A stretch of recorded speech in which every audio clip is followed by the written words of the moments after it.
Այն, որ ռուսաստանցի միլիարդատեր Սամվել Կարապետյանը չի կարող եւ իրավունք չունի լինել Հայաստանում վարչապետ, կարծում եմ բարձրահայտ է բոլորի համար, սակայն շատերի մոտ տրամաբանական հարց է ծագելու, թե այդ դեպքում վերջինիս ստեղծած կուսակցությունը ինչի համար է մասնակցում ընտրություններին։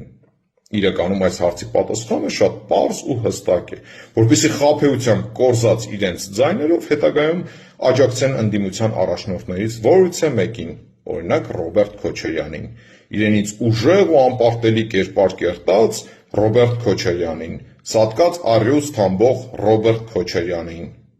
այն նույն Ռոբերտ Քոչարյանին, որի համար ժամանակին գրավ վճարեց նույն ինքը Սամվել Կարապետյանը։